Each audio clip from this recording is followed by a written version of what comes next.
O Nono é uma plataforma que conecta famílias com cuidadores selecionados de pessoa. A gente hoje tem 3 principais frentes de atuação aqui na empresa. Então, como organização interna, a gente tem a área que lida com os clientes, que são as pessoas que pagam pelo serviço. A gente tem a área de cuidadores, que é a área que hoje eu sou responsável. E tem a área de escalas, que faz essa intermediação. A gente faz o match perfeito, né? Busca o cuidador ideal para a família que está buscando o cuidado. E dessas 3 frentes, a gente tem as demais áreas de operação, que servem para fazer realmente a empresa rodar.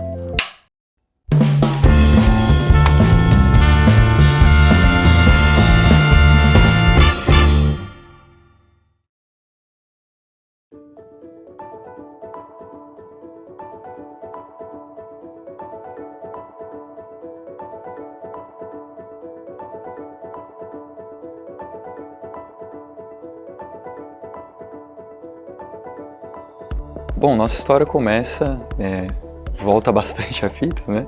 Tem as sementinhas lá desde do interior lá do Rio Grande do Sul, quando meu avô, o seu Carlos Alban, fundou um lar de idosos, lá no ano de 96.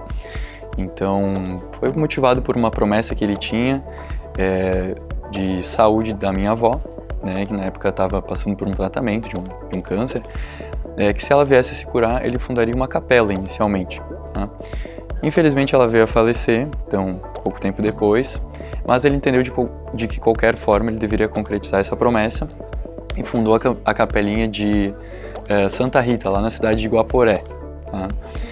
E para surpresa dele, pouco tempo depois começaram a chegar pessoas idosas nessa capela, pedindo por abrigo, pessoas em situação de rua também, pedindo por abrigo, e ele compreendeu que aquela capela deveria se transformar em um abrigo, um lar para receber essas pessoas.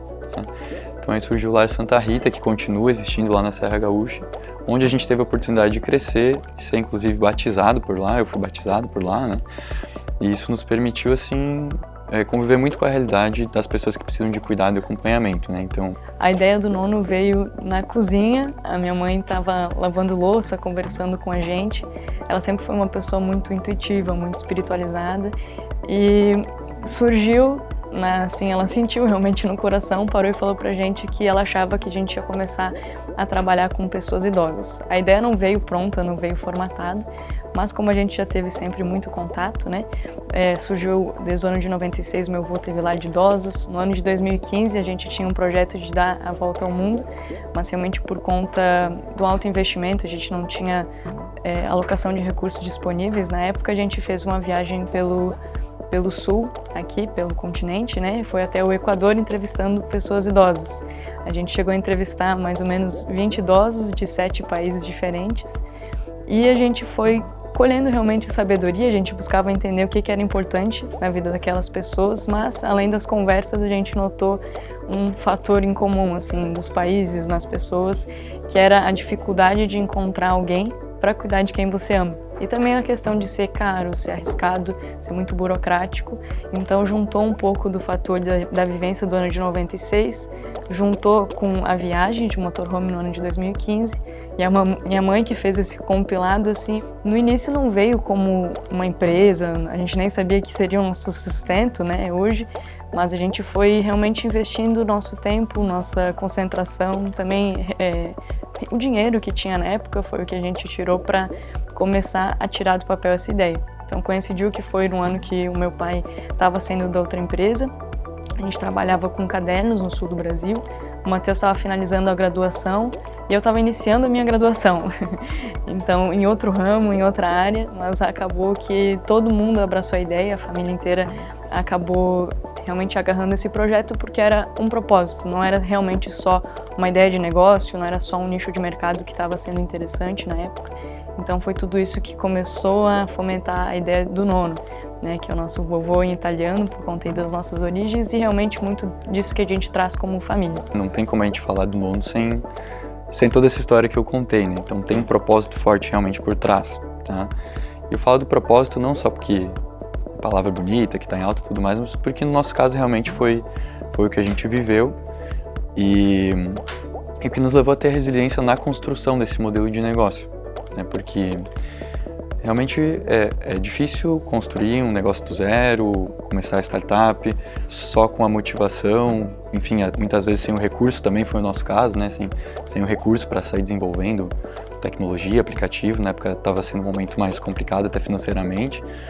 Então acho que assim, a motivação parte muito da pessoa. No nosso caso, eu trago sempre o exemplo da história por trás, do propósito, mas o que motiva após a gente conseguir minimamente dar os passos da construção do modelo de negócio, então, seja o aplicativo na época, ou seja a plataforma que a gente tem hoje, é o impacto que ele gera após a sua construção. Quando eu cheguei aqui era eu e mais 3, né, que são os fundadores. Hoje a gente está com uma equipe aqui de 25 pessoas, né, então a gente vê nesses 3 anos como é que cresceu e como é que a gente faz parte, né, de poder ajudar a crescer a empresa nesse tudo. É uma empresa de pessoas que lidam com pessoas e tem a variável pessoa no negócio. Então, acho que a primeira coisa que me motiva a vir aqui todos os dias é conhecer um pouquinho mais de cada pessoa que a gente trabalha. A gente tem hoje já passando de 1.000 cuidadores cadastrados na plataforma. É muito complicado assim a gente fazer essa seleção minuciosa, buscar alguém que às vezes não bate o santo, né? Às vezes o cuidador tem a formação perfeita, tem tudo certinho, mas encaixar pessoas diferentes em um ambiente que é por amor, que é por cuidado, é uma experiência, assim, né? Então isso me motiva muito. Então a gente fica constantemente se lembrando e tentando manter isso realmente aqui no nosso radar, que são as pessoas que a gente impacta além das paredes aqui do escritório. Então não é sobre vir aqui, um ambiente legal, bonito, e ficar sentado na frente do computador. É lembrar que a gente, por trás aqui, ou além dessas paredes, está em mais de 50 cidades, conectando aí todos os dias inúmeros pacientes que precisam de cuidado com pessoas que passaram aqui por esse nosso processo de seleção. Isso eu diria que é muito gratificante, assim, saber que muita gente está sendo de fato cuidada pelo trabalho dessa galera que está aqui no escritório. Então, acho que essa é a principal motivação mesmo do dia a dia, né? Me motiva também a questão do nosso time que a gente tem pessoas que nos acompanham aqui desde o início. A questão de trabalhar com a família também é um desafio, mas que eu gosto muito particularmente, né? Trabalhar junto com meu pai, uma pessoa que veio da indústria, agora é para uma startup, é basicamente sair do terno para bermuda, assim, né? Outro ambiente, outra experiência, então aprendo demais com ele. Com o Matheus, que também é meu xodó, meu irmão. Todo dia eu fico aprendendo aqui com ele, sempre peço dicas, ele tem a graduação também em administração, para mim é sempre um aprendizado. E com os colegas, com certeza, aqui também uma forma da gente estar sempre aprendendo e se motivando. Mas acho que, além das pessoas, realmente é uma história que tem muito amor envolvido, né? A gente sempre teve muito carinho pelos idosos. No lar que meu avô fundou, a gente visitava, ia lá colher bergamota, physalis, tinha um monte, assim. Então, as memórias que a gente tem de infância são muito atreladas às pessoas idosas. Então, é algo que veio desde a nossa origem. Então, não é algo que não é natural, é algo muito pelo contrário, né? Pra gente é um ambiente que já veio nas nossas origens, nas raízes da família. Então, para mim, isso acaba sendo uma motivação, assim, parece que faz parte um pouco de quem a gente se tornou. O que fez o Nono trazer esse fator de startup, inovação, foi realmente apenas olhar com os recursos que a gente tinha uma forma diferente de resolver um problema que já existia, né? Então, essa dificuldade, por exemplo, em teoria já poderia ser resolvida pelo próprio lar que a gente tinha. Então lá a pessoa poderia ter o cuidado, o acompanhamento necessário, tá?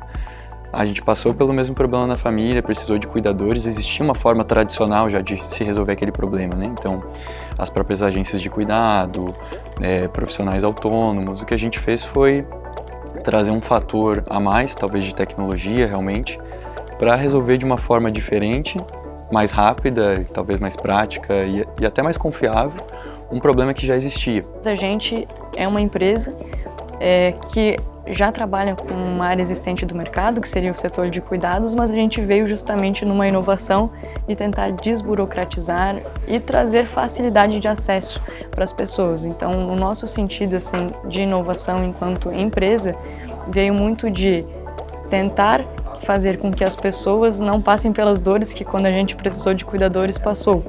Então a gente não quis que as pessoas tivessem um cuidador talvez com pouco treinamento, um cuidador que não fosse avaliado previamente, também a questão de substituições imediatas. Então são dores que a gente procurou solucionar.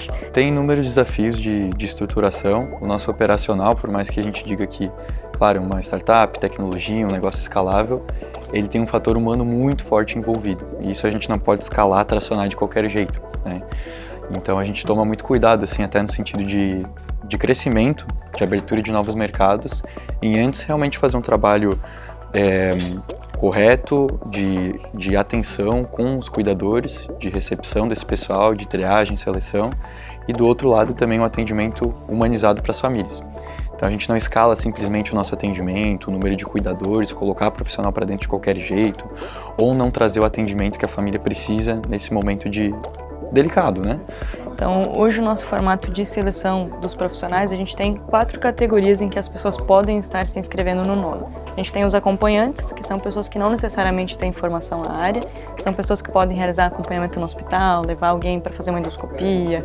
Tem as pessoas que são cuidadores, efetivamente formados como cuidador, com certificado validado pelo MEC.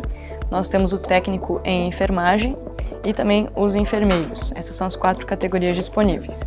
Os profissionais, eles entram em contato com a gente pelo aplicativo ou pelo nosso WhatsApp, a gente encaminha para o devido cadastro e eles fazem essa parte de análise documental. Então a gente vê questões de antecedentes legais, a parte criminal, e vê também a parte comportamental dessas pessoas. Vindo a dar certo, né, eles vão ainda para uma entrevista, e para vocês terem uma ideia, assim, a dificuldade de que é encontrar pessoas confiáveis, pessoas que passam por essa triagem. A cada 10 pessoas que chegam para se cadastrar, só 2 efetivamente são aprovadas e viram aptas para prestar serviço através aqui da plataforma. Quando eu cheguei aqui, a gente estava, acho que no nosso cliente número 156 em Florianópolis, a gente atendia basicamente Santa Catarina, bem regional, né, que era Floripa, alguns clientes em Joinville e Balneário.